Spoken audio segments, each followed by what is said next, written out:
Namaskar. In the physical geography, in the series of the physical geography, today we will continue the next topic related to the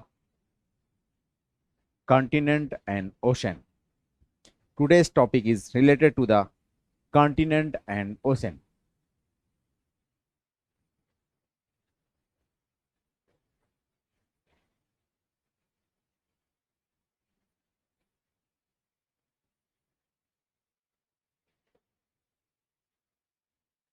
The different configuration of the continental block as well as the oceanic block. Somewhere we find the continental blocks are surrounded by the ocean. Some parts are surrounded by the ocean. Sometimes whole block is surrounded by the ocean. Sometimes very small patches and strips of the oceanic water separating two continental blocks.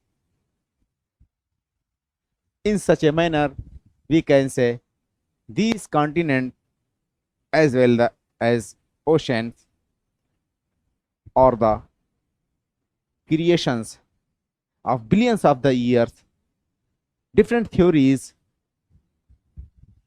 had been postulated for the formations and creations of the continent and oceans. In this regard, continental drift theory propounded by the Wegener, Alfred Wegener in 1912. Next one is the Arthur Holmes given convectional theory. After that, Harry Hess postulated seafloor spreading theory in 1960. All these theories are amalgamated and become the source for a mega and super theory known as the plate tectonic theory. First of all, we will discuss about the continent and ocean. Silent features of the distributions या distributional pattern of the continent and ocean.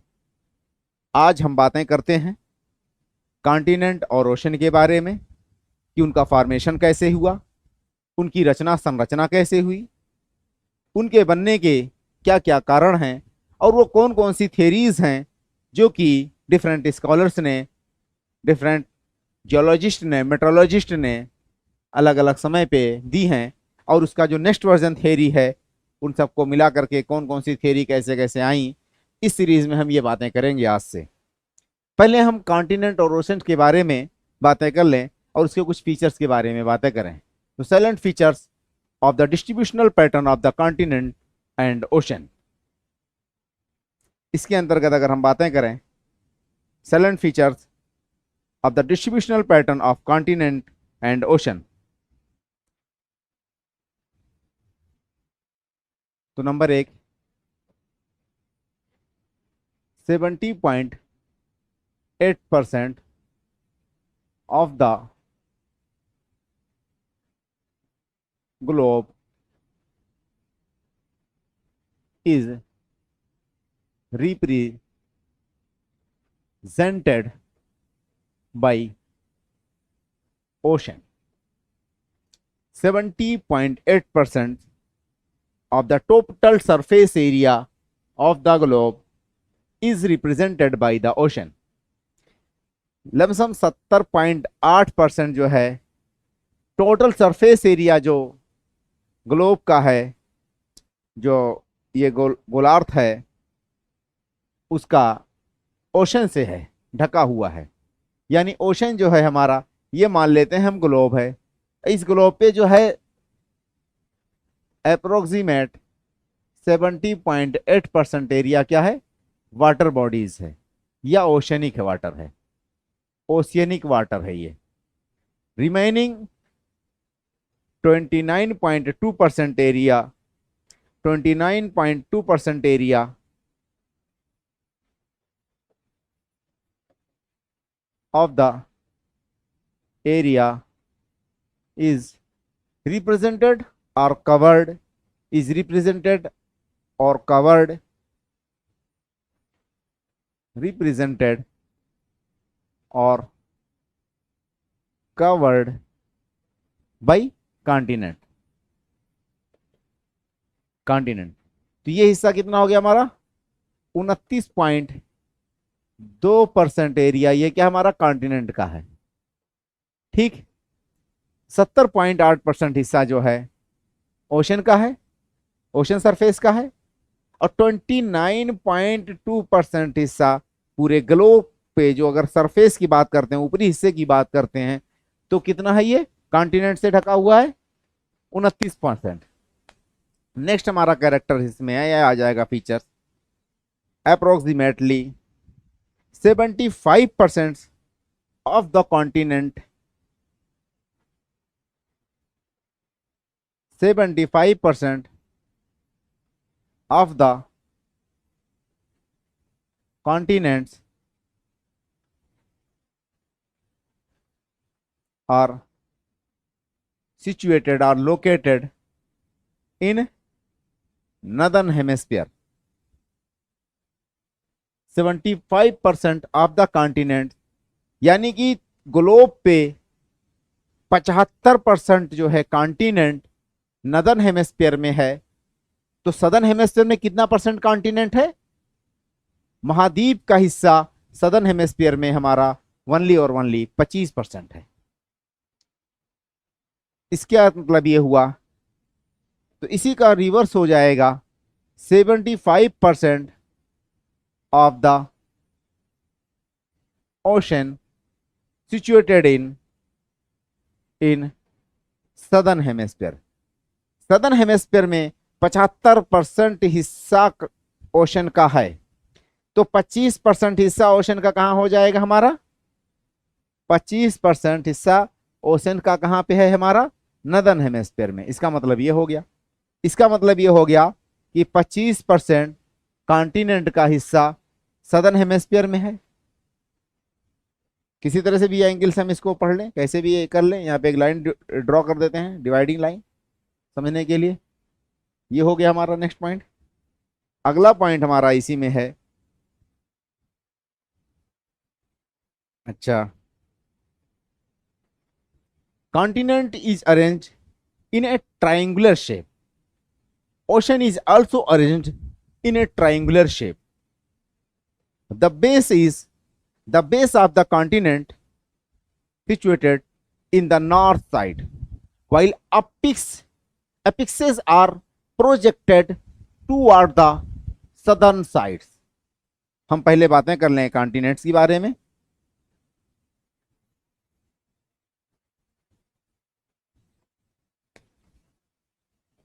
इसके अंतर्गत हमारा जो हो जाएगा, number 1 पे जो है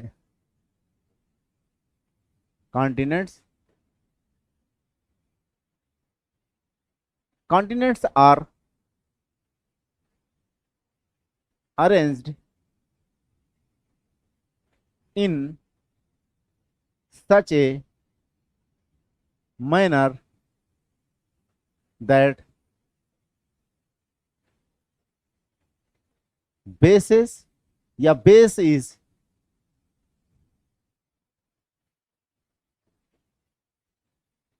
situated or located in the north, while continents are arranged in such a manner that bases are situated या base is situated in the north, while apexes are projected towards south,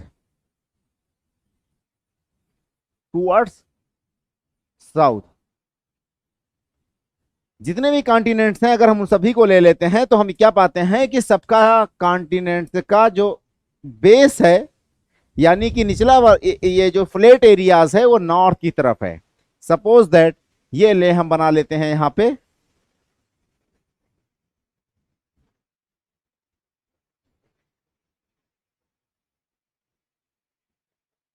ऐसे कुछ मान लेते हैं north America. तो इसका base क्या है, बेस ये है, ये क्या है, नॉर्थ में है। अपिक्सेस यानी कि जो पॉइंटेड पार्ट है ये किधर है, साउथ की तरफ है।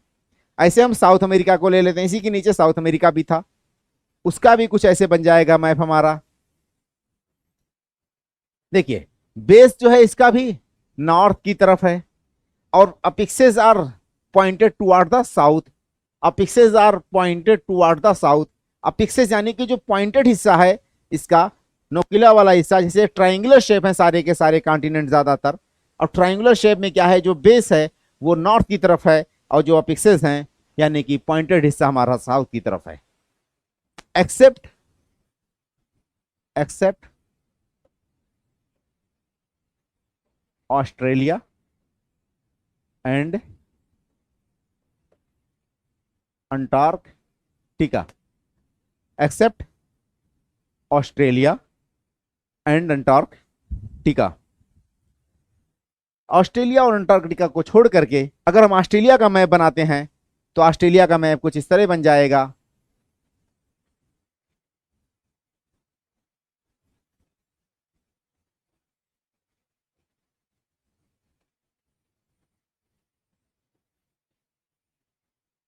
ये मान लेते हैं ऑस्ट्रेलिया का, तो इसका पॉइंटेड हिस्सा जो है नॉर्थ की तरफ है, और बेस क्या है हमारा, साउथ की तरफ हो जा रहा है।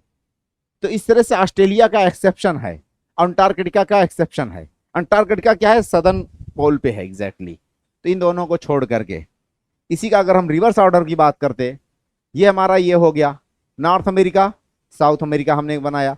उसके अलावा अगर हम बात करते हैं यूरोप की, तो फुल यूरोप को अगर हम देखते हैं तो ये मान लेते हैं इस तरह से कुछ यूरोप है। तो ये इंडिया का जो एक पॉइंट एक तरह से पॉइंटेड हिस्सा है ये साउथ की तरफ है।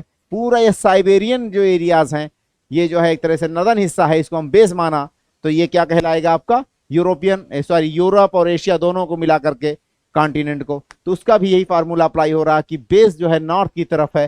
कैसे, base in situated in the north, base north की तरफ है यूरोशिया का। और इंडियन पेनिनसुला को अगर हम देखते हैं तो प्रोजेक्टेड है टुवर्ड द साउथ, ये पिन है, tip of the peninsula. Next हम अफ्रीका को ले लेते हैं, तो अफ्रीका की कंडीशंस में भी हम पाएंगे ऐसे, ये देखिए बेस जो है नॉर्थ की तरफ है और ये टिप या पॉइंटेड हिस्सा क्या है, साउथ की तरफ है। सारे कॉन्टिनेंट ऑलमोस्ट इस तरह से अरेंज हैं।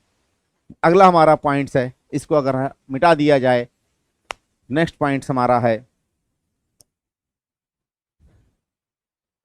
इसी का रिवर्स है, ओशनिक हिस्सा।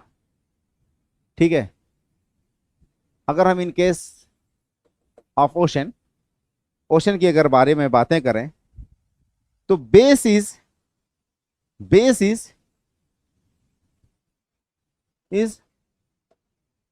इन द साउथ, while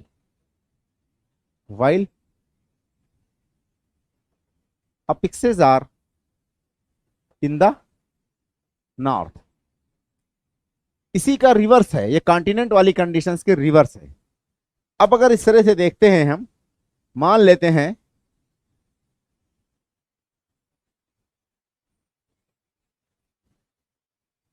ये हमने क्या बनाया, अलास्का बनाया, ये क्या बनाया, अमेरिका बना दिया, ये क्या बनाया हमने, चेंचू पेनिनसुला, ये क्या है, पूरा साइबेरिया है, रशिया वाला हिस्सा। इस वाली कंडीशन में अगर हम देखें, ये पूरा का पूरा हिस्सा जो दोनों के बीच में है वो कहलाता हमारा पैसिफिक ओशन, पैसिफिक ओशन। तो base is in the south, ये बेस जो है इसका पैसिफिक का साउथ में है, while apexes are in the north. Apexes यानी ये हिस्सा, ये जो है इसका अपिक्स हो जाएगा यहाँ पे। ये जो हिस्सा देखिए ये कहीं ना कहीं ये पॉइंटेड हिस्सा है, तो ये अपिक्स हो गया। तो ये अपिक्स क्या है, नॉर्थ की तरफ है। क्या हो गया, ये पैसिफिक का बेस साउथ में हो गया और नॉर्थ की तरफ हमारा अपिक्सेस हो गया। अगर इंडियन ओशन की बात करें हम, मान लेते हैं सपोज दैट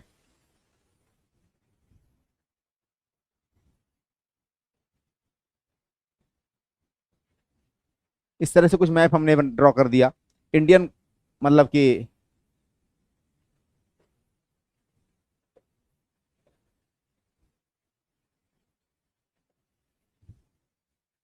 इंडिया का मैप बनाया मैंने। यहां पे अगर सपोज दैट ये क्या है हमारा, ये क्या है, अरबियन पेनिनसुला है, ये ईरान है, ये पाकिस्तान है, ये इंडिया है।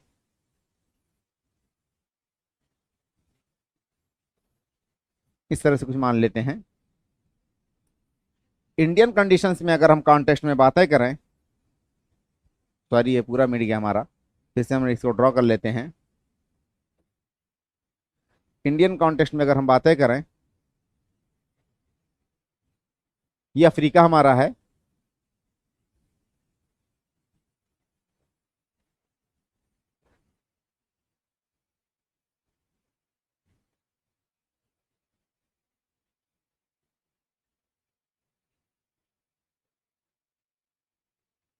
ये मान लीजिए इंडिया है। तो इंडियन ओशन की बात करें तो नीचे वाला जो पूरा हिस्सा इंडियन ओशन का है उसका वो बेस हो जाएगा, और ये वाला हिस्सा जो है एक तरह से टिप हो गया। टिप यानी कि प्रोजेक्टेड एरिया नॉर्थ की तरफ हो गया। तो इसमें दो अपिक्सेस हैं, दो एक तरह से कॉनिकल जो है, एक तरह से पॉइंटेड इसमें शेप है इंडियन ओशन में। ऐसे जो है हमारा अटलांटिक ओशन में भी अगर हम देखते हैं तो नीचे वाला हिस्सा जो है हमारा बेस हो जाएगा ऊपर वाला। तो ये क्या हो गया, ओशन में भी वही कंडीशन अप्लाई हो रहा है जो हमारा कॉन्टिनेंट्स में अप्लाई हुआ। अच्छा, अगला कैरेक्टर इसमें है north pole surrounded by the ocean. North pole is surrounded by the ocean. North pole is surrounded by the ocean. North pole is surrounded by ocean, यानी कि Arctic ocean. While North Pole is surrounded by ocean, while South Pole, while in South Pole, Antarctica is situated. ठीक, तो एक character ये हो गया कि south pole पे अंटार्कटिका है और नॉर्थ पोल पे हमारा क्या है, आर्कटिक ओशन है। अच्छा, नेक्स्ट हमारा क्या है कि antipodal arrangement of the continent and ocean. अगला कैरेक्टर हमारा है एंटी पोडल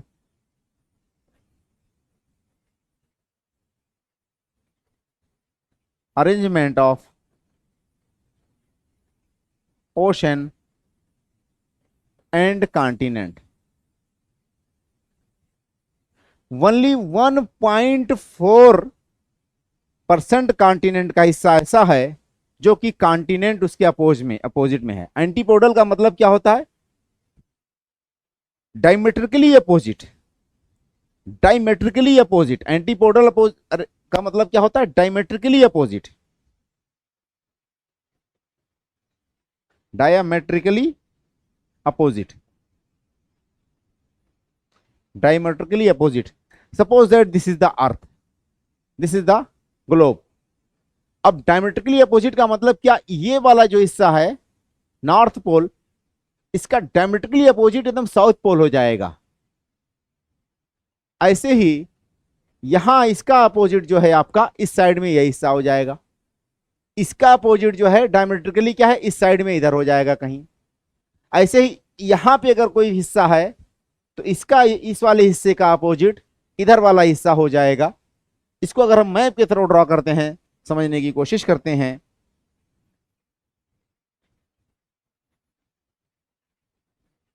मान लेते हैं ये हमने जो है अर्थ को जो है कुछ इस तरह से ड्रॉ किया, और यहां पे ये हमने नॉर्थ टू साउथ एक लाइन बना ली, 0 डिग्री मान लें लॉन्गिट्यूड, इक्वेटर वाला बना लिया। इसका अपोजिट क्या है, ये वाला पॉइंट है। इस वाले हिस्से का अपोजिट क्या है, ये वाला पॉइंट हुआ। इसका अपोजिट क्या हुआ, ये वाला पॉइंट हुआ। यानी एक रॉड अगर इधर से इस तरह से कुछ उसको बना डाल क्या कहते हैं, इंसर्ट की जाए, कि उसको इस पॉइंट्स पे अगर इधर से निकालेंगे तो मतलब मैक्सिमम जो है लेंथ होगी दूरी, तो वो डायमेट्रिकली अपोजिट होगी। तो अगर डायमेट्रिकली अपोजिट हमको या एंटीपोडल जो है पोजीशन पता करनी हो किसी प्लेस की, तो कैसे पता करेंगे। अगर यहाँ पे कोई चीज सिचुएटेड है, मान लीजिए ए है, ये कितने पे है, ये सपोज दैट ये है हमारा 30 नॉर्थ लैटिट्यूड्स पे। अब इसका अपोजिट क्या होगा, हमने बताया इधर, तो हमको पता करने के लिए इसका एक अपोजिट पता करने के लिए 30 साउथ में जाना पड़ेगा लैटिट्यूड। ऐसे इसका अगर हम मान लेते हैं, इसका अपोजिट क्या हो जाएगा हमारा, ये क्या बनाया हमने, लॉन्गिट्यूड बनाया। इस लॉन्गिट्यूड का सपोज दैट ये 90 है ईस्ट, तो इसी का अपोजिट जस्ट हमारा 90 वेस्ट हो जाएगा। यानी कि यहां से एक लाइन हमने ड्रॉ की, तो ये जो ए है, ए का अपोजिट हमने क्या लिख दिया, यहां पे बी लिख दिया। तो इस तरह से इसका अपोजिट जो है हमारा ये बी होगा। कैसे, यहां पे अगर हम देखते हैं तो इस वाले हिस्से का अपोजिट कौन सा हिस्सा आएगा, ये वाला हिस्सा आएगा। तो इसको हमने इस तरह से पता किया। तो डायमेट्रिकली अपोजिट वाली कंडीशंस में देखा जाए, जो भी ओशनिक एरियाज है, मान लेते हैं कि अगर यहां पे ओशन का हिस्सा है तो इसके अपोजिट में इधर का कॉन्टिनेंट आएगा। अगर इधर यहां पे कॉन्टिनेंट है तो यहां पे ओशन आएगा। ओनली 1.4% या मैक्सिमम 2% एरियाज ऐसे हैं जो कि कॉन्टिनेंट के अपोजिट में है। अप्रोक्सीमेट 45% एरियाज ऐसे हैं जहां पे ओशन के अपोजिट है। जो कॉन्टिनेंट के अपोजिट है, उस वाली कंडीशन में हम अगर बातें करते हैं तो दो कंडीशन है कि जहां पे कॉन्टिनेंट के ओशन अपोजिट है। एक तो पैटागोनिया है जो कि नॉर्थ चाइना के अपोजिट है। क्या है, पैटागोनिया। कॉन्टिनेंट की बात कर रहे हैं, कॉन्टिनेंट में दो एरियाज ऐसे हैं जो कि हमारे उसके अपोजिट हैं कॉन्टिनेंट्स के। तो पैटागोनिया ये कहां पड़ता है, अर्जेंटीना में पड़ता है। ठीक है, अर्जेंटीना में। ये क्या है आपका, diametrically opposite to the north China. कहीं नॉर्थ चाइना वाइना के अपोजिट में आएगा। तो कॉन्टिनेंट का एक हिस्सा यह है जो कि हमारा इसके अपोजिट है। दूसरा हमारा जो है एक न्यूजीलैंड है शायद, जो कि स्पेन और पुर्तगाल के अपोजिट में है। न्यूजीलैंड जो कि एक हिस्सा है, न्यूजीलैंड है जो कि न्यूजीलैंड है कॉन्टिनेंट का हिस्सा या आइलैंड्स है। ये अपोजिट है स्पेन एंड पुर्तगाल के अपोजिट है। बाकी सारे कॉन्टिनेंट के हिस्सा कोई भी हो ओशन के ही अपोजिट है। कोई भी कॉन्टिनेंट, जैसे कि साउथ में हमारा साउथ पोल पे क्या है, अंटार्कटिका है, उसके अपोजिट में क्या है, आर्कटिक सर्कल है, आर्कटिक ओशन है। ऐसे ही कहीं ना कहीं सारे उसके अपोजिट्स हैं। अब इस कॉन्टेक्स्ट में अगर हम बात करते हैं तो एंटीपोड ऑफ इंडिया या एंटीपोडल जो है कंडीशन जो इंडिया की है, इंडिया से रिलेटेड अगर हम बातें करें तो उसका क्या होगा। ठीक है, तो एंटीपोड या diametrically opposite to India, antipode to India या diametrically opposite to India, India के अपोजिट में क्या है। तो इंडिया के अपोजिट में हमारा जो है ये चिली का जो हिस्सा है, चिली वाला, चिली जो है मान लेते हैं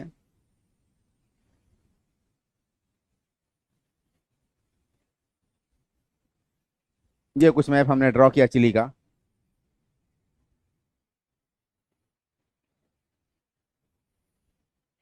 ये कुछ इस तरह से हो गया। इंडिया के अपोजिट में क्या है, ये जो चिली है इसके बगल में क्या है, पैसिफिक ओशन है। ये पूरा हिस्सा हमारा क्या है, ये पैसिफिक ओशन है। चिली के साइड में इधर ये वेस्टर्न साइड में क्या पैसिफिक ओशन है, पैसिफिक ओशन है।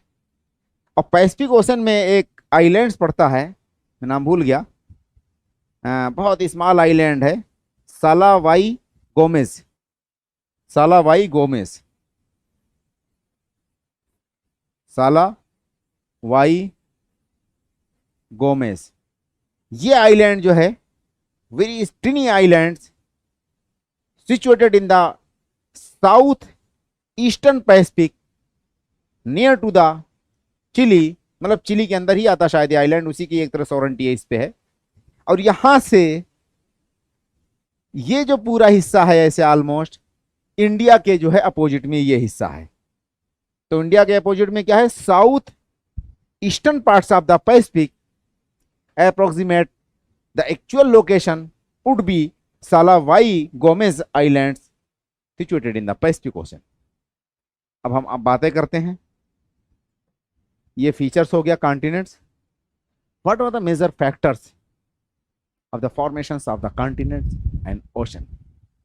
These water bodies and different features and configurations of these water bodies, now we will discuss in detail all these. So as earlier I said about the different theories propounded by different scholars in the phase manner. So first of all, we will discuss continental drift theory.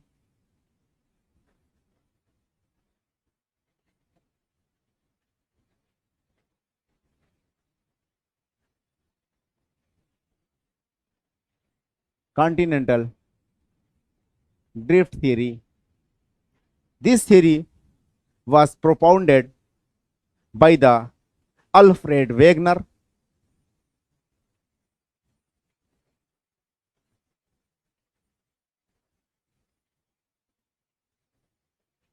Alfred Wegener in 1912.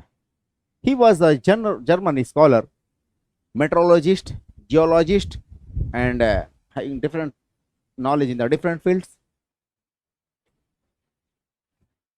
When he given this theory, and his theory was published in a German book, later it was translated in English and become popular. ये एक German scholar है Alfred Wegener, जिसने 1912 में continental drift theory दी और उसमें उसने ये सिद्ध करने की कोशिश की कि ये कॉन्टिनेंट्स का फॉर्मेशंस कैसे हुआ, ओशन और माउंटेन्स के फॉर्मेशंस कैसे हुए, क्या आज जो कंडीशंस है ओशन की या कॉन्टिनेंट की क्या वही हुआ करती थी, या with the passes of time these continents their configurations and shapes and distribution patterns of these continents has been changed. What are the major factors that involve in shaping, in designing the configurations of these continents and oceans? इतने try ये किया, इतने ये कोशिश किया कि वो क्या कारण हैं जिनके द्वारा ये कॉन्टिनेंट्स की अलग अलग रूपरेखाएं अलग अलग समय में बदलती रहीं, और उसने इसके लिए कुछ बायोलॉजी का सहारा लिया, कुछ जियोलॉजी का सहारा लिया, कुछ मेट्रोलॉजी का सहारा लिया यानी क्लाइमेटिक कंडीशंस का, और डिफरेंट एक तरह से सब्जेक्ट का जो है स्टडी करके उसने प्रूफ भी दिया. और ऑलमोस्ट ये थ्योरी बहुत ही हद तक ये साइंटिफिक भी है और एक्सेप्टेड थ्योरी है. इस थ्योरी से रिलेटेड मेंस के एग्जाम में खास तौर से जीएस में और ऑप्शनल दोनों में पूछा जाता है और पूछा जाता रहेगा, इसलिए इसके बारे में बातें करें. तो ये हमारा है continental drift theory of Alfred Wegener, यानी कि महाद्वीपीय विस्थापन सिद्धांत. महाद्वीपीय विस्थापन सिद्धांत, महाद्वीपीय विस्थापन सिद्धांत जो है, अल्फ्रेड वेगनर ने यह कहा कि आज से 280 मिलियन साल पहले पूरा अर्थ जो है, ये जो कॉन्टिनेंट्स हैं, एक ही बड़ा कॉन्टिनेंट्स हुआ करता था, और वो जो बड़ा सा कॉन्टिनेंट था उसका उसने नाम दिया सुपर कॉन्टिनेंट्स. सुपर कॉन्टिनेंट्स को उसने कहा जर्मन टर्मिनोलॉजी में Pangaea. he said since 280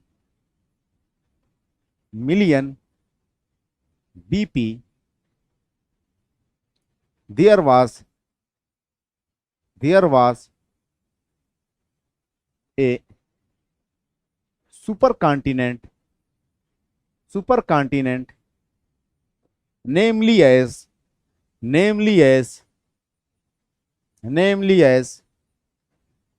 Pangaea.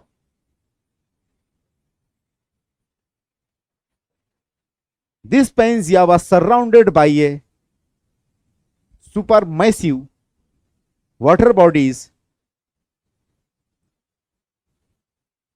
या हम कह सकते हैं paleo Pacific. Paleopacific, named as the Panthalassa. This supercontinent यानी कि Pangaea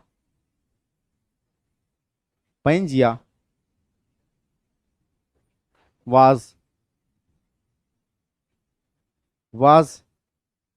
surrounded by a super ocean known as Panthalassa.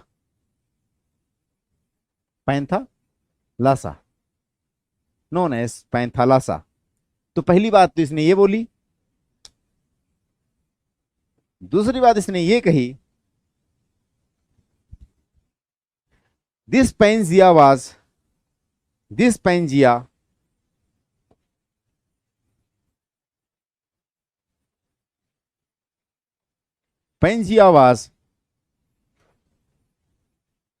situated or located at present Durban, DUR या DAR जो भी है, डरबन, जहां पे गांधी जी गए थे अफ्रीका में। ये पैंजिया जो है इतने साल पहले डरबन में कहीं पे लोकेटेड था, सिचुएटेड था। With the passage of time, next point इसने बोला,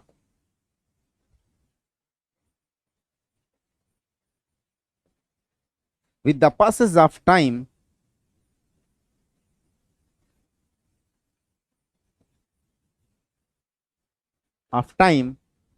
Pangea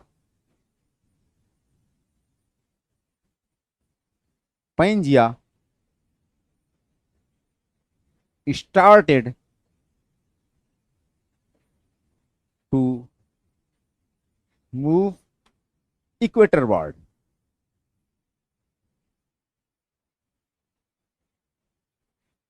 इक्वेटरवार्ड या नॉर्थवार्ड, साउथ में कोई चीज है इक्वेटर की तरफ मूव करेगी तो गोया नॉर्थ की तरफ मूव करेगी।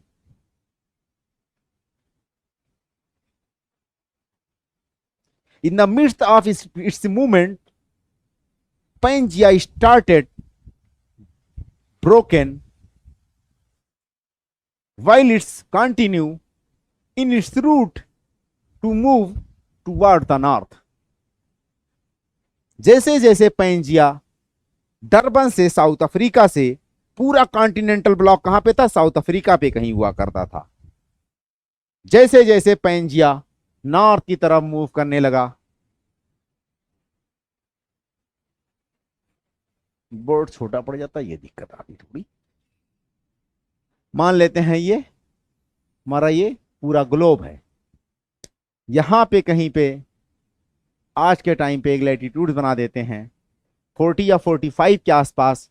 यहां पे क्या है हमारा जो आज का डरबन है, यहां पे इस वाली लोकेशंस में कहीं पे, इस वाली लोकेशंस में क्या था कि पूरा का पूरा पैंजिया यहां पे कहीं पे लोकेटेड था। ये क्या था, हमारा पैंजिया था। और उसके चारों तरफ से जो है फिर वाटर बॉडी हुआ करती थी, उसका नाम क्या था, पैंथालासा था। समझने की चीज है। जैसे जैसे ये पैंजिया यहां से घिसक करके आगे की तरफ मूव करना शुरू हुआ, तो इसमें क्या है कि जियोसिंक्लाइन बनने लगा, या इसमें रप्चर या फ्रैक्चर या क्रैक डेवलप होने लगा। ज्यों ज्यों ये पैंजिया नॉर्थ की तरफ मूव करता गया, ये ऊपर वाला हिस्सा क्या होता है, हमेशा नॉर्थ होता है, या इक्वेटर की तरफ मूव करने लगा। अब ये पैंजिया है, स्टार्टिंग में ये था इस तरह से, आगे की तरफ फिर मूव किया तो यही पैंजिया कुछ इस तरह से हो गया। और यहां पे एक तरह से क्या है, ये गैप होने लगा, एक क्रैक होने लगा, एक फ्रैक्चर या रप्चर या फॉल्ट होने लगा। अभी मैं बातें करूंगा कि क्यों क्रैक हुआ डेवलप। उसके बाद ये पैंजिया फर्दर नॉर्थ की तरफ मूव किया, ये क्रैक कुछ इस तरह से डेवलप हो गया। आगे चल करके यही पैंजिया दो हिस्सों में टूट गया, दो इक्वल हिस्सों में। ये जो बीच में ये जो क्रेक डेवलप हुआ, this was the geosyncline, Jio syncline. और इस जियोसिंक्लाइन को क्या कहा उसने, नाम दिया टेथीसी, टेथीसी। पैंजिया स्टार्टिंग में आज का जो डरबन है वहां पे कहीं खड़ा था। पैंजिया ये सबसे सुपर कॉन्टिनेंट थे, सारे कॉन्टिनेंट इसी में समोए हुए थे, मिले हुए थे। एक कॉन्टिनेंटल ब्लॉक हुआ करता था उस टाइम। क्या है, कार्बोनिफेरस पीरियड की बातें बताई इसने। और उसमें क्या हुआ कि पैंजिया नॉर्थ की तरफ मूव करने लगा। जो जो पैंजिया नॉर्थ की तरफ मूव किया उस पे क्या है, थोड़ा सा ऐसे एक साइड से क्रेक डेवलप होने लगा। और यही क्रेक, यही फ्रैक्चर, यही रैप्चर एक टाइम ऐसा आया कि इतना ज्यादा इसमें क्रिएट हो गया कि इसको दो हिस्सों में डिवाइड कर दिया। और ये जो बीच में सी आई, इसका नाम इसने रखा टेथीस सी। ठीक, तो with the passage of time Pangaea started to move equatorward. ठीक है, नेक्स्ट पॉइंट आ जाएगा,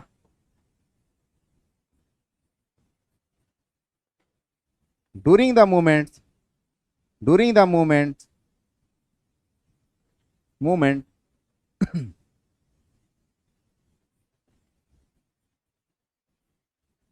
Pangea was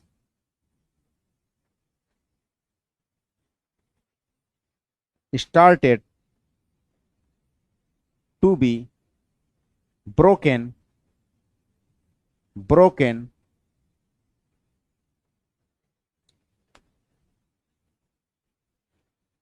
finally it was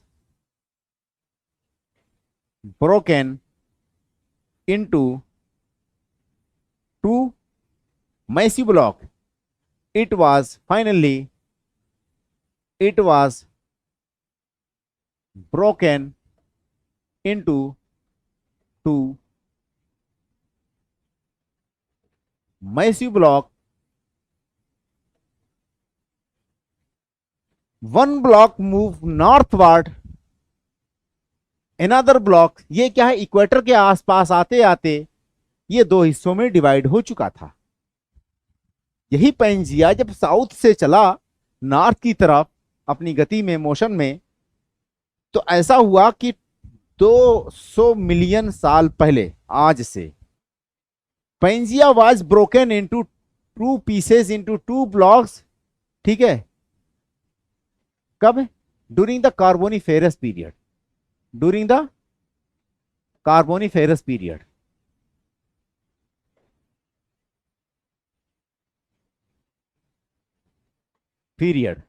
कब तक, कब की बात है, 200 मिलियन बीपी। आज से 200 साल पहले, मिलियन साल पहले पैंजिया दो हिस्सों में टूट गया। The northern block is named as the Laurentia or Angara land, while southern block is known as Gondwana land.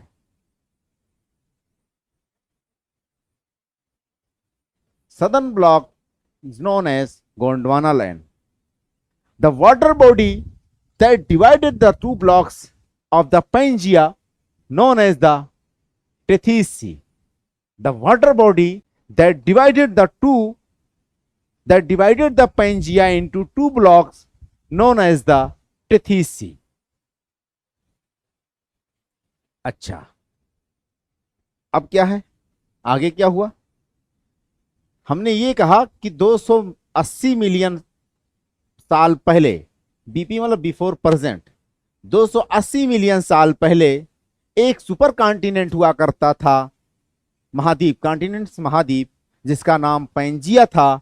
ये सुपर कॉन्टिनेंट जो है आज के टाइम का जो डरबन है वहां पे कहीं पे लोकेटेड था, सिचुएटेड था, और चारों तरफ एक बहुत बड़े ओशन वाटर बॉडी से घिरा हुआ था। उस वाटर बॉडीज को हम कहते हैं पैलियो पैसिफिक ओशन, यानी कि ओल्ड पैसिफिक या पैसिफिक का पहला रूप। इस वाटर बॉडीज से यही पैंजिया जो घिरा हुआ था, एक टाइम आया कि ये वाटर बॉडीज उसको कट करने लगी और उसका बीच में क्रेक डेवलप हो गया या जियोसिंक्लाइन हुआ और पैंजिया दो हिस्सों में, दो पार्ट्स में डिवाइड हो गया। नदर्न पार्ट जो पैंजिया का रहा, पैंजिया फिर भी आगे मूव करता रहा, इक्वेटर तक पहुंचते पहुंचते दो हिस्सों में डिवाइड हो गया।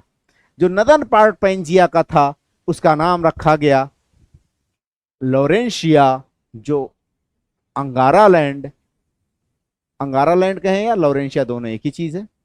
सदर्न पार्ट्स का नाम रखा गया गोंडवाना लैंड। लॉरेंशिया क्या है? ये आपका नॉर्थ ईस्टर्न पार्ट्स जो है कनाडा का, वहां पे एक शील्ड है लॉरेंशियल शील्ड, उसके नाम पे रखा गया। अंगारा लैंड क्या है? एक जगह है ये साइबेरिया में, रशिया में, उसके नाम पे रखा गया।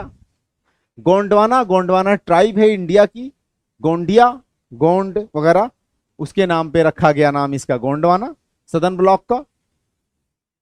अब आगे क्या होता है उसी प्रोसीजर को हम बातें करते हैं, तो मिटा देते हैं।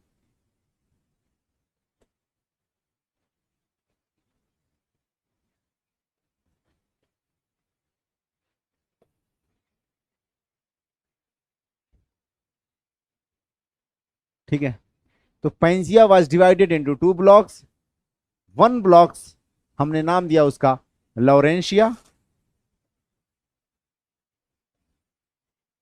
another block is we said is Gondwana land.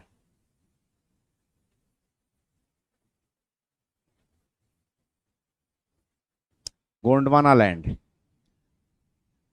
Laurentia was further divided into different continents. Northern hemisphere में जो भी कॉन्टिनेंट्स हैं वो सारे के सारे लॉरेंशिया के हिस्से हैं, जैसे कि आपका नॉर्थ अमेरिका इसी से टूट करके बना, आपका ग्रीनलैंड, आपका Europe and Asia,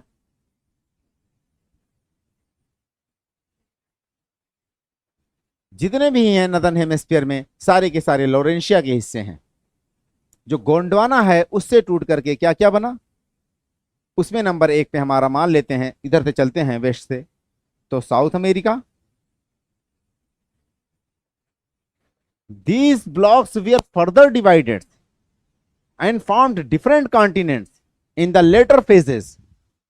So these continents are the South America, then Africa, then आपका पेनिनसुलर इंडिया,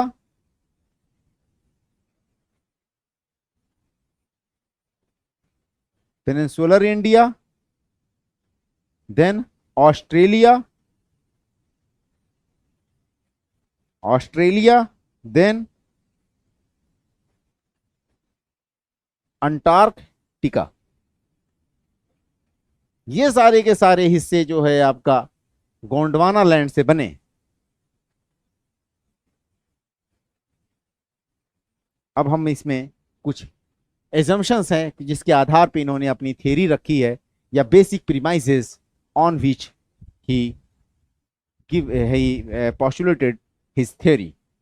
तो कुछ बेसिक प्रीमाइसेस हैं या एजम्पशंस हैं जिनके आधार पे इन्होंने अपनी थ्योरी रखी है। इसको हम मिटा देते हैं और उन्हीं के बारे में बातें करते हैं। What are the basic assumptions?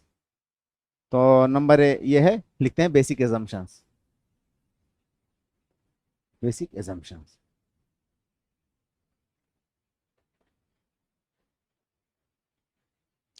Basic assumptions की अगर हम बातें करें तो इस वाली कंडीशंस में अल्फ्रेड वेगनर ने कहा था नंबर एक पे कि sial is floating on sima, sial is floating on sima. Suess, SUESS, Suess, Suess ने एक थ्योरी दी थी और इसने अर्थ का जो मतलब कि लेयर है उसको केमिकल कंपोजिशन के आधार पे डिवाइड किया था। जो ऊपरी हिस्सा है उसको उसने कहा था सुएस ने सियाल, बीच वाला हिस्सा इसने बोला था सीमा, और जो एकदम इंटीरियर यानी कि सेंट्रल पार्ट है अर्थ का उसने कहा था नाइफ। तो इसी के आधार पे थ्योरी को अपने रखते हुए अल्फ्रेड वेगनर ने कहा sial is floating on sima. यहां सियाल से तात्पर्य क्या है इनका? Continent. Continent is floating on ocean. इनके मुताबिक continent is made up of, formed of या क्रिएटेड या मेड अप ऑफ स्टर्डियल कॉन्टिनेंट। इसने कहा continental mass floating on oceanic mass. Continental mass is floating on oceanic mass. इसका मतलब यह है, अगर हम इसको इस तरह से समझते हैं,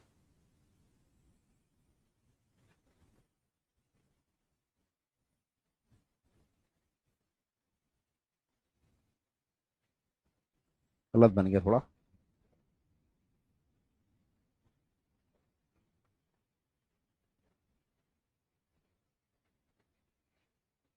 continental mass is floating on oceanic मास।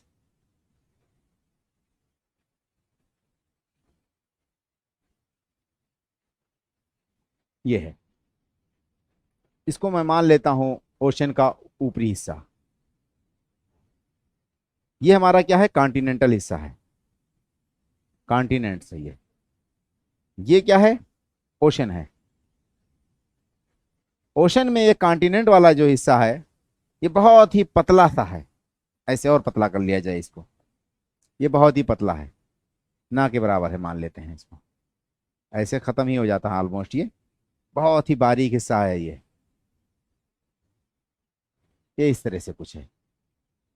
तो कॉन्टिनेंट इज फ्लोटिंग और ऑन ओशनिक ब्लॉक। कॉन्टिनेंट कैसे फ्लो करेगा? जब इसकी डेंसिटी 2.7 ग्राम पर क्यूबिक सेंटीमीटर हो और इसकी डेंसिटी ओशनिक ब्लॉक की 3 हो। तो ओशनिक ब्लॉक की अगर जो है ज्यादा है तो उसका मतलब कि ये हल्का है, तो हल्की चीज उस पर तैर सकती है। एक बात तो इसने ये कहा। दूसरी बात इसने ये कही कि ओशन इज डेंसर या oceanic crust is denser made up of basalt. Next point है oceanic crust is denser made up of basalt, oceanic crust is denser and made up of basalt, provides slippery surface to the sturdy rigid crustal parts of the continent। अगला point बोला इसने provide slippery surface to the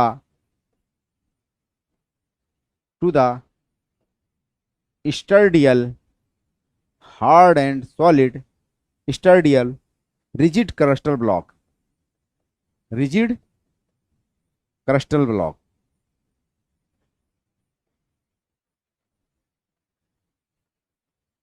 इसने ये कहा कि continent जो है इसका ये ब्लॉक जो है कम डेंसर है और ओशनिक ब्लॉक ज्यादा डेंसर है।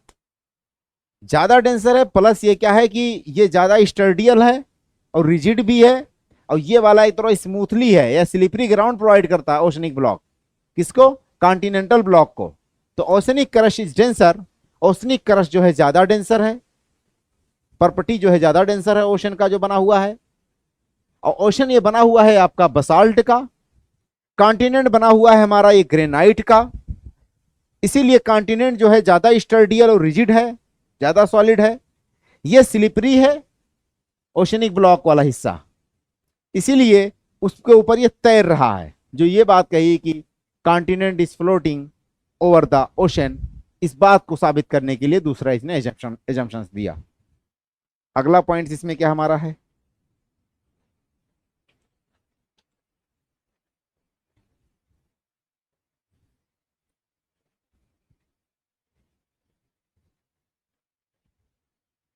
हाँ अगली बात इसने यही कही कि कार्बोनिफेरस पीरियड में पूरा का पूरा कॉन्टिनेंटल ब्लॉक एक ही था, बाद में ये दो हिस्सों में डिवाइड हो गया। एक का नाम रखा गया अंगारा लैंड, उससे नदर्न हेमिस्फीयर के सारे कॉन्टिनेंट्स बने। दूसरे हिस्से का नाम रखा गया गोंडवाना लैंड, जिससे सदर्न हेमिस्फीयर के सारे कॉन्टिनेंट्स बने। और फिर यही अंगारा लैंड्स के जो अलग अलग कॉन्टिनेंट्स का फिर नाम पड़ा।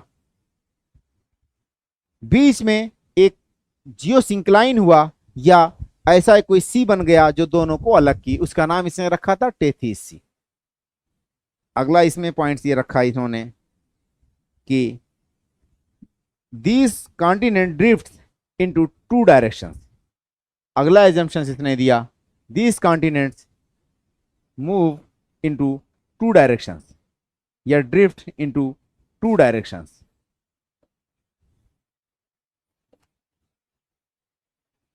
These continents move into two different directions. अब जो दो अलग अलग डायरेक्शंस में इसका मूवमेंट्स हुआ उसके बारे में बातें करते हैं। One drift towards the equator, another toward the westward drift. इसने कहा ये कॉन्टिनेंट जो है दो साइड में मूव किए। एक ड्रिफ्ट इसने कहा these move into these drift these continents या these continent drift into two directions, these continents move into two directions। तो एक क्या हुआ हमारा, एक मूव किया या ड्रिफ्ट किधर हुआ, टुवार्ड्स द इक्वेटर। तो नंबर एक पे क्या है, मूव टुवार्ड इक्वेटर, इक्वेटर।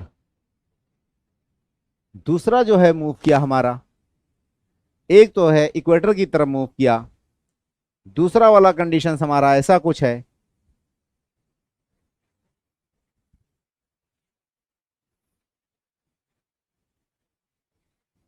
दूसरी वाली कंडीशन है कि move toward west, toward west. जो इक्वेटर की तरफ मूव किया उसके क्या कारण है, वो फोर्स कहां से आई जो इसको मूव करा रही है। तो इसने कहा कि energy provided by the gravitational pull, energy provided by the gravitational pull at pole and equatorial bulges which help in poleward slides. इसने कहा कि इसने ये बात कहा कि energy is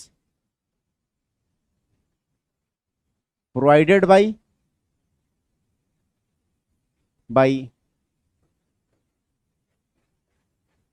gravitational pull at pole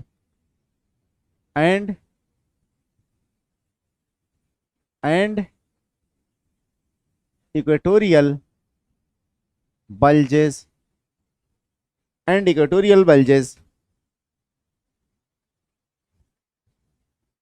help in the poleward slide. Equatorial bulges helps to slide poleward. ठीक, अब इसने ये बात कही कि जो move towards the equator energy is provided by the gravitational pull at the pole and equatorial bulges which helps to slide polewards. दूसरी condition जो इसने बताई थी उसमें यह बताया था, दूसरी वाली कंडीशन में move toward the west due to the gravitational force due to the gravitational force of sun and moon, due to the gravitational force, westward में क्या हुआ, क्या है, tidal force of moon and sun in relation to earth rotation from west to east. तो भी लिख देते हैं, tidal force of moon and sun in relation to tidal force of moon and sun in relation to the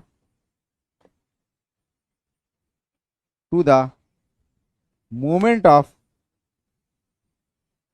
earth west to east। अब पहली condition जो इसने ये बताई कि ड्रिफ्ट टुवार्ड्स द इक्वेटर। अब इक्वेटर की तरफ जब ये मूव किया, उस वाली कंडीशंस में क्या हुआ कि पोल पे ज्यादा ग्रेविटी काम करती है। जब पोल पे ग्रेविटी ज्यादा काम करेगी और इक्वेटर पे ग्रेविटी कम होती है। कोई भी चीज जब फ्लोट करती है तो उस पे बायोयांसी फोर्स वर्क करती है। क्या वर्क करती है? बायोयांसी फोर्स वर्क करती है। According to the law of the flotations, buoyancy force work against the gravitational force. Gravitational force किसी भी चीज को नीचे की तरफ खींचती है, जबकि बायोयांसी फोर्स उसी को ऊपर की तरफ पुश करती है। इस तरह से अपोजिट डायरेक्शंस में दोनों फोर्स काम करती हैं, तो कहा जाएगा कि ग्रेविटेशनल फोर्स के अगेंस्ट में क्या है, हमारा बायोयांसी फोर्स है। तो buoyancy force work against to the gravitational force, against to the gravitational force. Buoyancy force क्या है? किसी भी चीज को ऊपर की तरफ पुश करती है। ग्रेविटी किधर है? नीचे की तरफ खींचती है।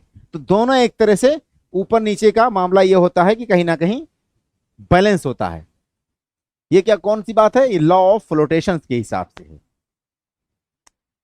फिर सवाल यह है कि जब बायोयांसी जो है ऊपर की तरफ पुश की, ग्रेविटी नीचे की तरफ, फिर आगे की तरफ कैसे मूव कर गया? साउथ से नॉर्थ की तरफ या इक्वेटर की तरफ मूव कर गया। तो उसका लॉजिक ये है कि due to the differential of the centre of buoyancy and gravity which moves these blocks towards the north। क्या है इसमें?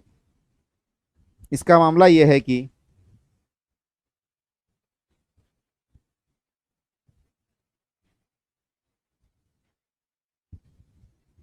अच्छा, इसका मामला क्या है कि जो सेंटर है, मतलब कि बायोयांसी फोर्स है, और ये क्या नाम है, बायोयांसी फोर्स और ग्रेविटी फोर्स, ये अर्थ सरफेस के बल्ज होने के कारण इक्वेटर पे ये क्या है, थोड़ा हॉरिजॉन्टल मूवमेंट्स इसमें क्रिएट हो गया। एग्जैक्टली तो दोनों का क्या है कि आपका वर्टिकल ही मूवमेंट क्रिएट करती है। बायोयांसी जो है ऊपर की तरफ पुश करती है जब कोई भी चीज हम वाटर में डिबोते हैं, और ग्रेविटी उसी को अपनी नीचे की तरफ खींचती है। तो दोनों में इस तरह से कहीं ना कहीं एक तरह से अपोजिट फोर्स आकर के बैलेंसिंग का काम होता है। जब सेंटर ऑफ बायोयांसी यानी किसी चीज को डिबोया जाए वो ऊपर की तरफ होता है, और सेंटर ऑफ ग्रेविटी नीचे की तरफ हो, तो उसका मतलब वो चीज उससे फ्लोट करेगी। यहां पे ऐसे ही कंडीशंस आई कि सेंटर ऑफ बायोयांसी ऊपर है, और मान लेते हैं ये वाटर बॉडी है, इस तरह से यहां पे एक नाव या कोई चीज इस तरह से तैर रही है। तो यहां पे क्या है, ये हमारा सेंटर ऑफ ग्रेविटी है, और यहां पे सेंटर ऑफ बायोयांसी ऊपर है, तभी ये चीज फ्लोट करती है, और दोनों एक दूसरे को खींच करके बैलेंस करती हैं। इस वाली कंडीशंस में क्या हुआ कि बल्ज होने के कारण थोड़ा वर्टिकल ना हो करके थोड़ा सा ऐसे टर्न हो गया, इंक्लाइंड हो गया किसी एक साइड में, इसीलिए आगे से आगे की तरफ मूव कर गई या नॉर्थ की तरफ मूव कर गई। अच्छा, नेक्स्ट है क्या, मूव टुवर्ड द वेस्ट। अर्थ हमेशा मूव करता है वेस्ट से ईस्ट की तरफ।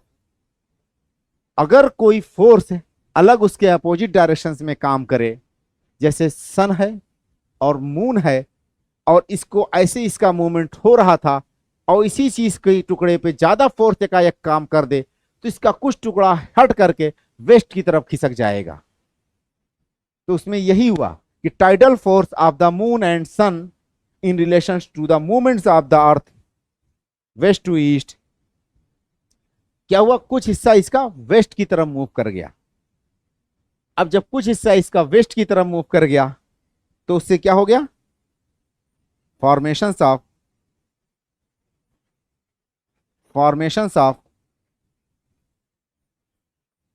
North and south America,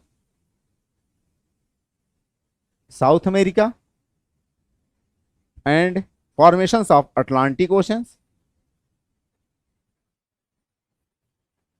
formations of Atlantic ocean, या creations of the Atlantic ocean, या increasing the size of the Atlantic ocean. एक पॉइंट और है इसमें,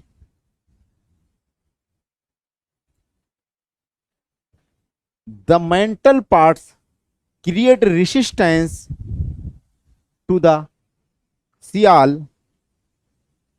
create resistance to the sial, यानी sima create resistance to the sial, and the margin of the western parts was buckled and crippled and formed Rockies and Andes।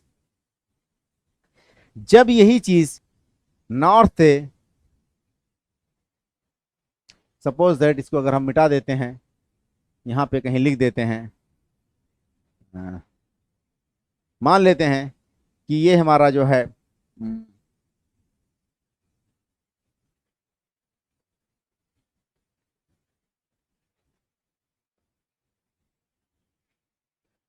ये हमारा जो है north America है। जब ये वेस्ट की तरफ मूव कर रहा था नॉर्थ अमेरिका, पहले किसका हिस्सा हुआ करता, इधर यूरोप और एशिया से अटैच था ये नॉर्थ अमेरिका। ऐसे साउथ अमेरिका मान लेते हैं कुछ इस तरह से था, ये अटैच किससे था, आपका अफ्रीका से अटैच था। जब यही दोनों कॉन्टिनेंट्स वेस्ट की तरफ मूव किए, तो मूव टुवर्ड द वेस्ट, ये दोनों कॉन्टिनेंट वेस्ट की तरफ मूव किए। जब वेस्ट की तरफ ये दोनों कॉन्टिनेंट्स मूव किए, तो जो सीमा है, सीमा के जो है ने क्या किया, इसके मार्जिन पे, इसके जो है आपका वेस्टर्न वाले पार्ट्स में, सियाल के वेस्टर्न वाले पार्ट्स में कहीं पे यहां पे रेसिस्टेंस क्रिएट किया। रेसिस्टेंस क्रिएट होने से फाइनली मूवमेंट रुक गया, और जब मूवमेंट रुक गया और यहां पे जो रेसिस्टेंस क्रिएट हुआ, इसके कारण जो है एक तरह से सीमा मतलब कि जो निचला वाला हिस्सा कॉन्टिनेंट जो फ्लोट कर रहा था ओशनिक पार्ट पे, तो ओशन वाला ब्लॉक जिसपे ये कॉन्टिनेंट फ्लोट कर रहा था, उसने रेसिस्टेंस क्रिएट किया। तो ये जो स्टर्डियल या एक तरह से मैसी जो ब्लॉक था कॉन्टिनेंट वाला, ये रुक गया, और यहाँ पे एक तरह से क्रिपल्ड, एक तरह से कह सकते हैं इसको बक्कल्ड एंड क्रिपल्ड, यानी फोल्ड क्रिएट हो गया। और इसी फोल्ड को हम कहते हैं Rocky mountain and Andes mountain. तो ये क्या है, sima layer offered resistance to the western margin. यहां पे लिख सकते हैं हम इसके नीचे वाले पॉइंट में कि sima layer offered resistance and margin in western parts of sial. Sial को क्या कहते हैं, कॉन्टिनेंट वाज क्रिपल्ड और बक्कल्ड और फोल्डेड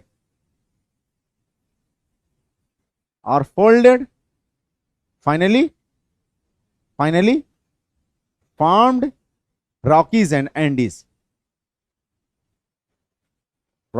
Andes। जब ये वेस्ट की तरफ मूव कर रहा था, तो वेस्ट की तरफ मूव करने के कारण सीमा वाली जो लेयर है उसने रेसिस्टेंस क्रिएट किया, क्या वेस्टर्न वाले मार्जिन पे कॉन्टिनेंटल ब्लॉक के। और ये मार्जिन जो है जब रेसिस्टेंस क्रिएट हुआ तो ये क्या है, ऐसे घूम घुमा करके मुड़ मुड़ा गया। और जब ये घूम करके मुड़ गया उसी में, तो इसी को हम कहते हैं क्रिपल्ड हो गया, बक्कल्ड हो गया, या फोल्ड माउंटेन बन गया। नेक्स्ट में ये जब वेस्ट की तरफ मूव कर रहा था तो कुछ इस कॉन्टिनेंट्स का ब्लॉक, कुछ हिस्सा सिमिलर पेसिंग में नहीं मूव कर पाया, और यही बाद में archipelagos and festoons were formed in the Atlantic ocean. Archipelagos and festoons were formed in the Atlantic ocean.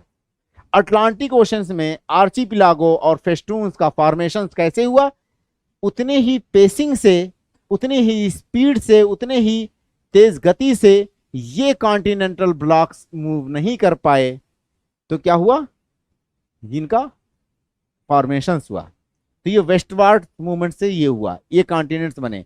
कौन कौन, नॉर्थ अमेरिका और साउथ अमेरिका, और रॉकीज और एंडीज का फॉर्मेशन हुआ। और प्लस किससे किसका फॉर्मेशन हुआ, कुछ आइलैंड्स का। अब अगला हमारा क्या है, हमने एक कहा मूव टुवर्ड द इक्वेटर।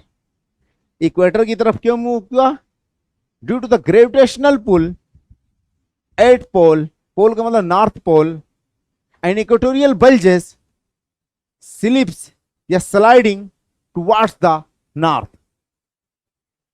जब कोई चीज नॉर्थ की तरफ मूव की, और फाइनली इसमें भी वही हुआ, यहां पे भी क्या हुआ, इसमें भी वही कंडीशंस हुई कि sima layer offered resistance,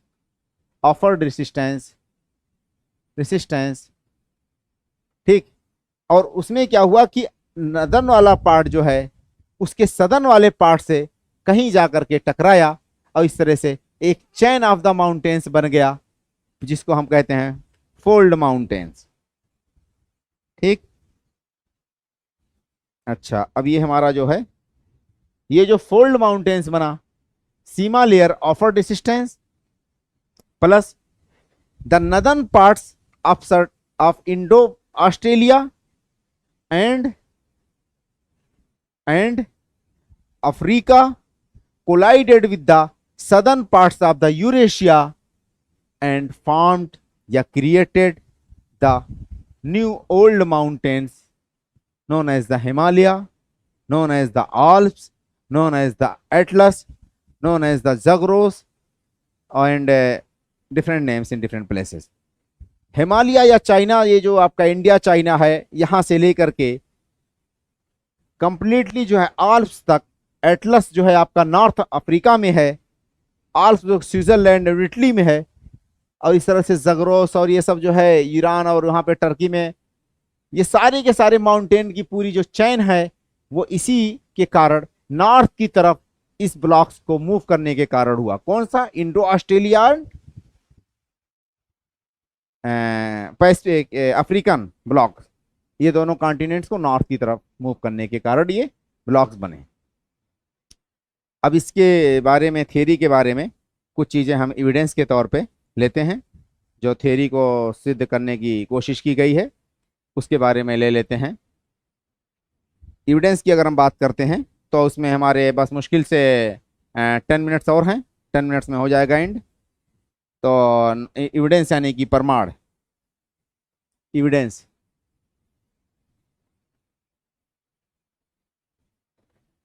evidence में अगर हम लेते हैं तो नंबर 1 में है jigsaw fit of the continent. Number 1 पे हमारा है jigsaw fit of the continent. Jigsaw fit का मतलब कि जैसे ये जिक्सा फिट है, महाद्वीपों में सामने, महाद्वीपों में सामने, all continents perfectly geometrically can be fitted with each other, particularly Africa and South America can be aligned, can be matched very perfectly. तमाम कॉन्टिनेंट्स को एक दूसरे के साथ ऐसे फिट करके देखा जा सकता है, तो एक ब्लॉक क्रिएट हो जाएंगे। दूसरी बात यह बोली गई, अगर हम ब्राजील को, यानी कि ये साउथ अमेरिका है और ये हमारा जो है कुछ अफ्रीका वाला पार्ट है, इस तरह से ले लेते हैं, तो देखते क्या है कि अफ्रीका वाले पार्ट्स में ब्राजील, ये फुल्ली जो है ब्राजील वाला हिस्सा, ये इसमें एक तरह से फिट बैठ जाता है। तो इसी को क्या कहा इन्होंने, जिक्सा फिट। तो इसमें हम पॉइंट लिख सकते हैं, east and west coast of Atlantic is matched with each other. East और वेस्ट अटलांटिक के कोस्ट को मैच किया जाए, उधर अमेरिका वाले पार्ट्स को यूरोप से फिट किया जाए, इधर साउथ अमेरिका को अफ्रीका से फिट किया जाए, तो ये कंप्लीटली सेट बैठेगा। नेक्स्ट पॉइंट है पैलियो क्लाइमेटिक इविडेंसेस। अगला पॉइंट हमारा है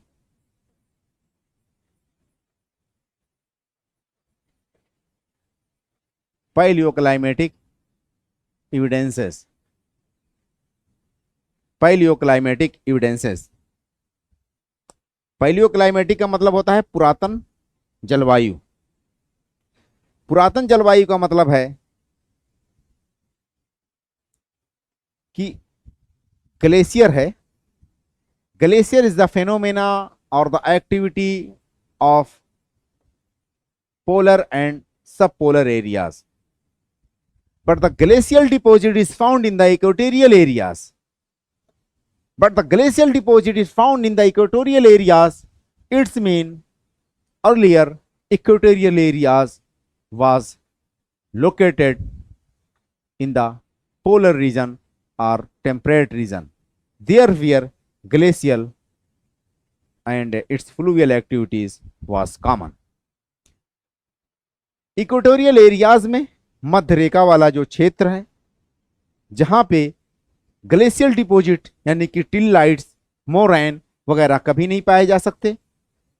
इक्वेटोरियल एरियाज में हमने ग्लेशियर के कुछ ऐसे टुकड़े पाए या ग्लेशियल डिपॉजिट वाले जो कुछ फीचर्स पाए, जैसे मोरैन और टिल्लाइट्स वगैरह, ये इस बात का प्रूफ देते हैं कि इक्वेटोरियल एरियाज कभी डरबन अर्बन में लोकेटेड थे या सिचुएटेड थे। तो एक तो ये हो गया फीचर। दूसरा फीचर हमने बताया इसमें coal, formations of the coal is the phenomena of the equatorial areas and tropical areas, because coal is formed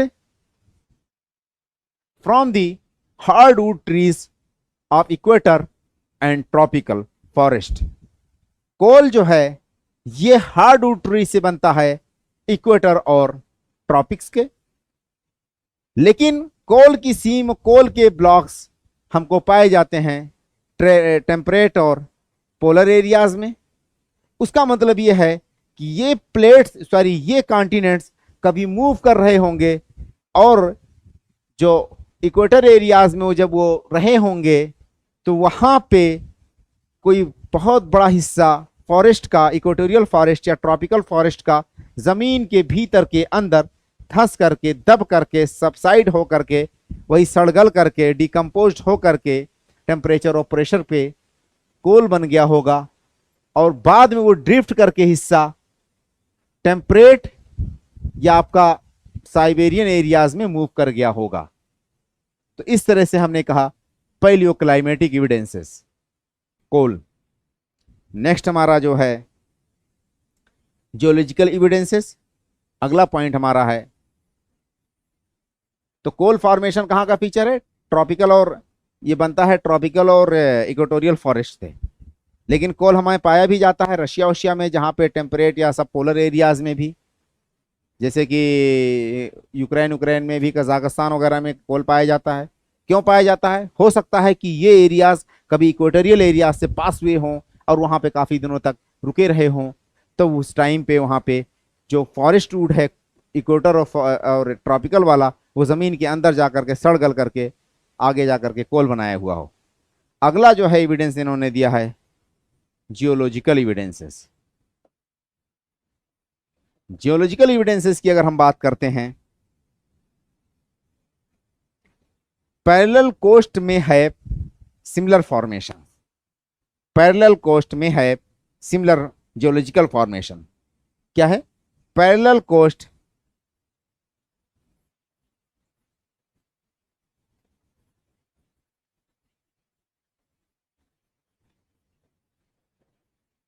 में है सिमिलर जियोलॉजिकल फॉर्मेशंस, जैसे कि Appalachian mountains, Appalachian mountain reappears over Greenland and Scandinavia. Appalachian mountain reappears over Greenland and Scandinavia.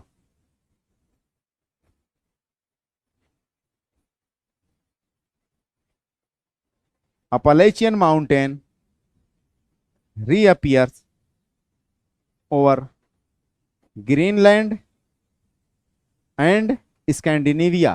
Norway, Sweden वगैरह में अगर हम देखते हैं तो नॉर्वे, स्वीडन, स्कॉटलैंड, ग्रीनलैंड वगैरह में जो कनाडा और नॉर्थ ईस्टर्न पार्ट है यूएसए का, सिमिलर पीरियड्स के रॉक ब्लॉक दोनों जगह पाए जाते हैं।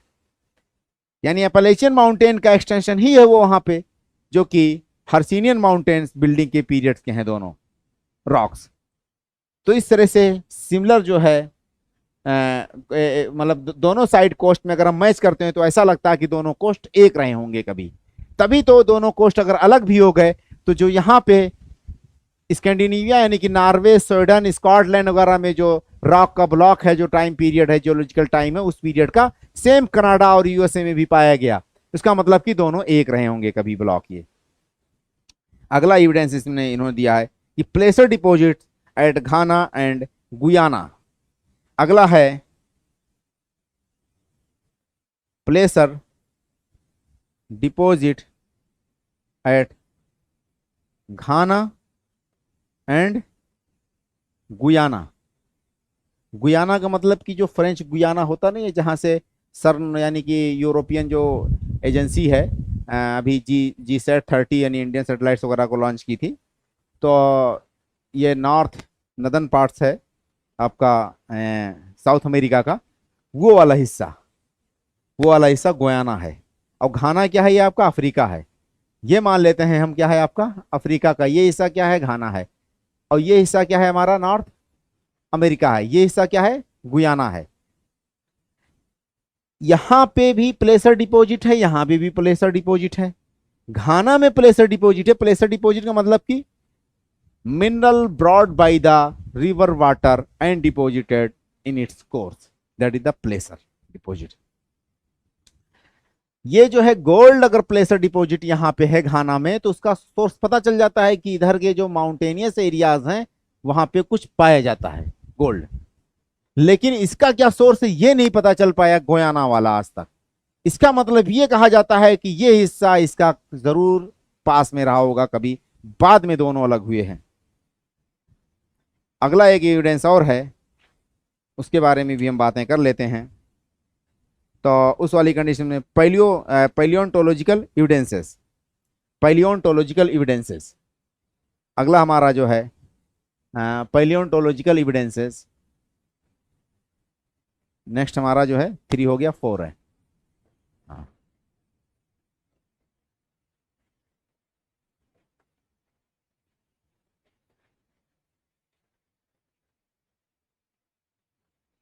Palaeontological evidences. पैलियोंटोलॉजिकल मतलब होता है आपका early life, study of the early life. Study, palaeo माने अर्ली, और लॉजिकल यानी कि पैलियोंटोलॉजी यानी study of the fossil, study of the fossil यानी कि जीवाश्म, जीवाश्म वगैरह की जो स्टडी होती है इसको हम पैलियोंटोलॉजी कहते हैं। तो उसके एविडेंस की बात कहते हैं तो fossils of glossopteris, fossils of, इसके अंतर्गत क्या आ जाएगा हमारा? Fossils of glossopteris, glossopteris found over all Gondwana rock, found over all Gondwana rock. ये जो फॉसिल्स है ग्लोसोप्टेरिस का, वो गोंडवाना लैंड के सारे हिस्से में पाया जाता है।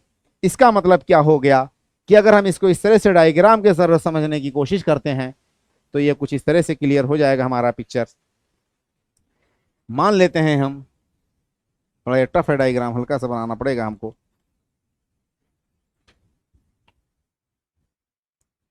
ये मान लेते हैं हमारा ये जो कुछ इस तरह से नॉर्थ अमेरिका है, ये हमारा जो है एक तरह से अफ्रीका हो गया, sorry south America and Africa हो गया। उसके अलावा जो है अ, ये हिस्सा जो है इस तरह से कुछ है।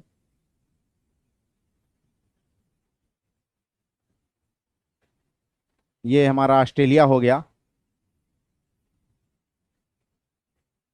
ये हमारा जो है इंडिया वाला हिस्सा हो गया। ये मान लीजिए ऑस्ट्रेलिया हो गया, ये हमारा जो है अफ्रीका हो गया, ये साउथ अमेरिका है, ये हमारा अंटार्कटिका है, ये हमारा जो है इंडिया है, इंडियन पेनिनसुला।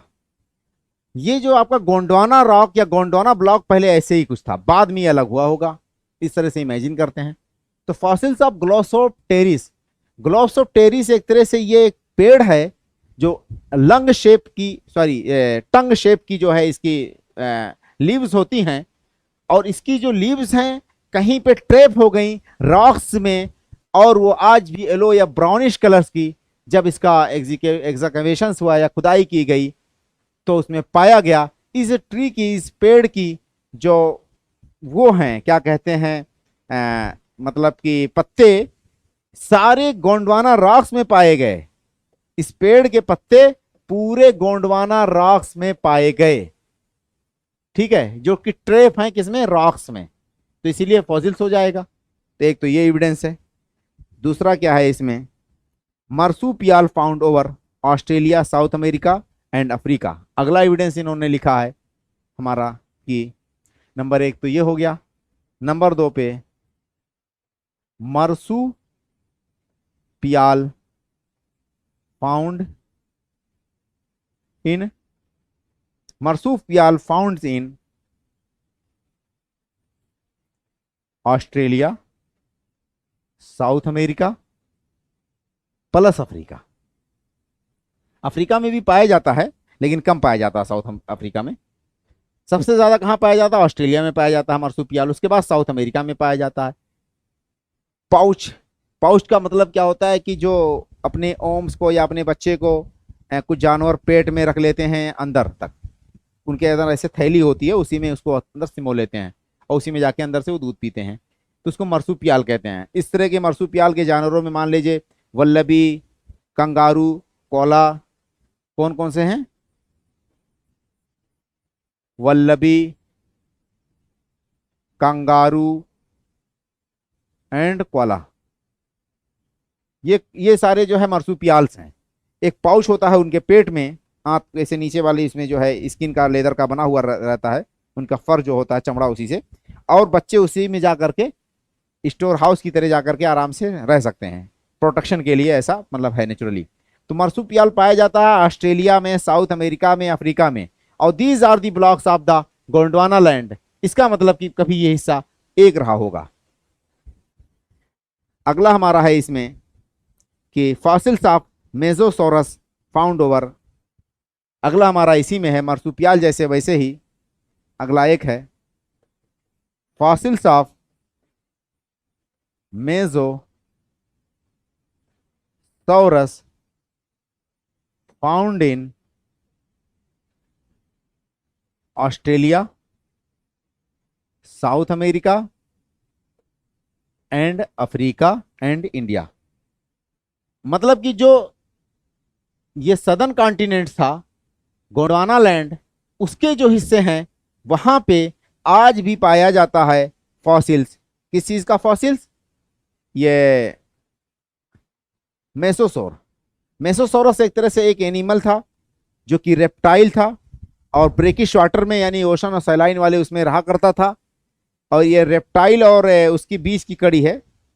हम कह सकते हैं कि इसको एक तरह से क्रोकोडाइल एंड डायनासोर उसी तरह से ये दिखता था, क्रोकोडाइल और डायनासोर की तरह ये दिखता था. It's look like the crocodile and dinosaur.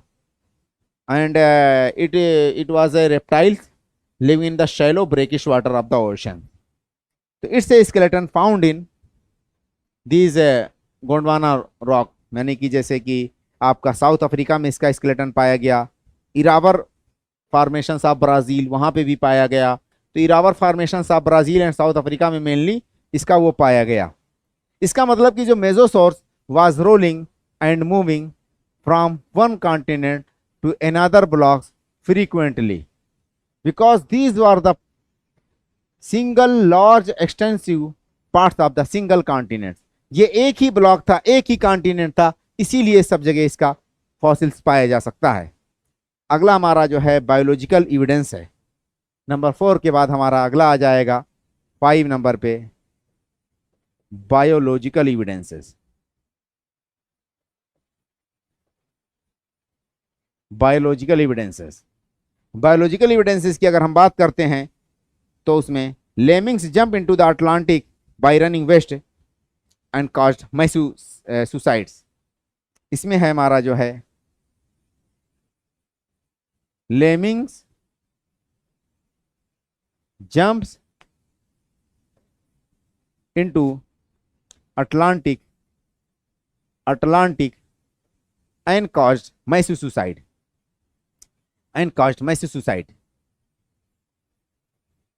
ये क्या हमारा जो नॉर्वे वार्वे है यहां से बहुत सारे लेमिंग्स. लेमिंग क्या है? एक तरह से ये मतलब रोडेंट हैं. रोडेंट का मतलब जैसे चूहे हुए होते हैं उसी की नस्ल के हैं. और